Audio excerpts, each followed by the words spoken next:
My name is Casper, I'm a professional photographer, and this car has been my home since the end of 2018. The platform is a 2014 Land Rover Discovery 4, better known as the LR4 in the States, with the SDV6 dual turbo diesel engine. This is also a high specification equipment model, better known as the HSE.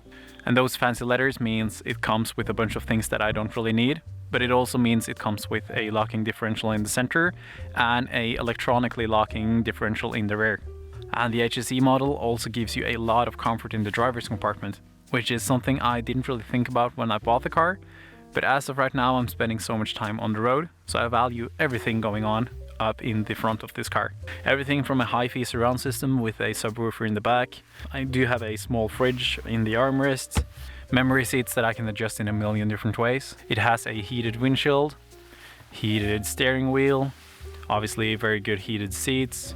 You have a very nice interface where you can change between the high range and the low range gearing. You can lift or lower the air suspension, go into hill decline mode. And there's also a bunch of different terrain response programs. Use different ones for sand, snow, forests, or when you're in low range, you can actually go into rock crawl mode as well. And since the whole car has such a overland feel to it, it's very nice to get into this environment because it just makes the long journeys a lot easier. If you take a look at my car, parked next to a stock Discovery 4, there's obviously a bunch of things that makes it stand out from the original look. One of the things is the two-tone paint job, which is actually a homage to the old Land Rover Defenders. And this modification was something that kinda made sense because I was doing a completely different modification at the back of the car, because this used to be made out of glass. But since it's a two-seater with a bed and a cab conversion in the back, I didn't really need a window. So to get some use out of the otherwise wasted space, my friend made a aluminium plate with a mount for my MaxTrax instead. But not necessarily because it's the only place I could have had those. It's actually just as much to finish off the design of the rear, because the Discovery 1 and 2 used to have a swing out door, which is why you will see the dip where the window used to be. Because right here used to be a mount for the spare. But on the LR4 you have the spare underneath the car, which just makes this area look kind of weird and empty. Unlike the Discovery 1 and 2, this does not have a swing out door, but a split tailgate instead. So as of right now, I'm waiting for upgraded struts from the UK to hold the extra weight from the upper latch. Me and a friend of mine made this conversion at the back, so it's not something that you can really buy, but it's using the original quick release mounts from MaxTrax to hold either 2 or 4 MaxTrax. And I do find it very nice to have easy access to these instead of having them strapped down on the top of the roof. At the back I also have a Pro Speed ladder with a extra reverse light, in addition to some extra ventilation leading into where I sleep. It's kind of hard to tell on camera, but this is cream white bed liner because I really didn't want something super bright. So this is a lot more mellow. A couple of years ago I also painted the front and the rear bumper as well as all the arches with black bed liner, which is just a nice testimony to how well it actually holds up.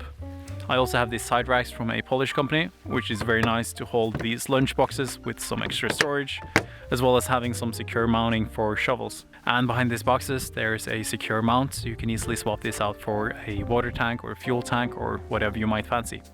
The shovel mounts are just a quick release rubber type, and the reason why I have 2 shovels is because you should always have a second shovel, so you're not the only one digging while your friend is just watching.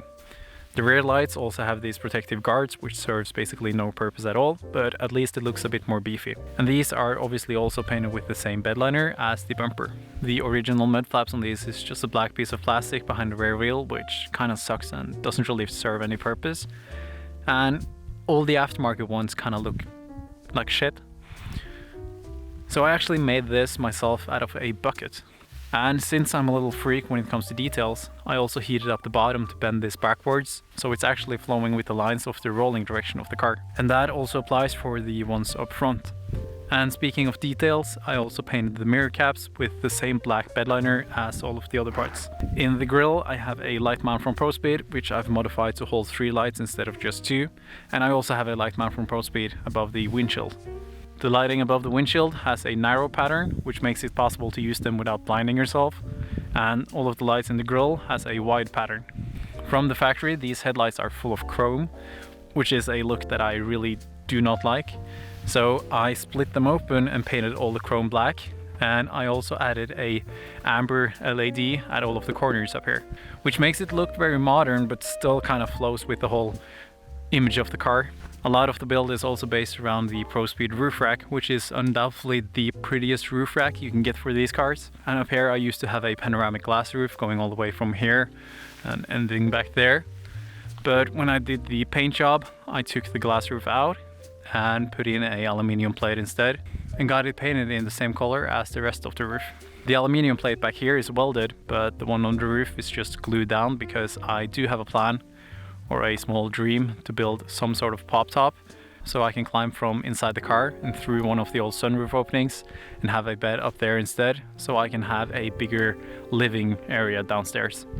The storage layout on the roof is kind of always changing, but as of right now I have 2 of these, 2 of those, which is the same as these, and I also have a huge pellet case back here as well as a passive cooler. If it's still not obvious, the whole car is kind of based off the old retro safari look of the Discoveries that used to drive in the Camel Trophy, which is why I have all of the decals, round lighting instead of bars, and steel rims. And speaking of those, I have cream white 18-inch steel rims with Ultra-Rain tires from BFG, and the diameter is 265/65/18. And with that size you will still be able to make it back into civilization, even though your air suspension have a full failure, without ripping apart everything inside the wheel arch. I also have a raised air intake. I use those words instead of snorkel to avoid stupid people, but this is in fact actually sealed all the way to the airbox, but it's not used for wading, it's just to have clean air, instead of sucking in sand and dirt down here where the original air intake is. A lot of people ask what kind of car you should get and what kind of gear you need to live in a car or travel by car. And honestly, you don't really need anything at all, as long as you have a car which is drivable. And most of the Overland rigs you will see, there is a bunch of gear that is kind of unnecessary, but most of the gear that might seem necessary is making life a lot easier. But when it comes to what you actually need, seriously, just a car which is drivable, and you'll figure out the rest. Even on my car, I don't want to glorify my car or my setup or my lifestyle, because it's not for everyone.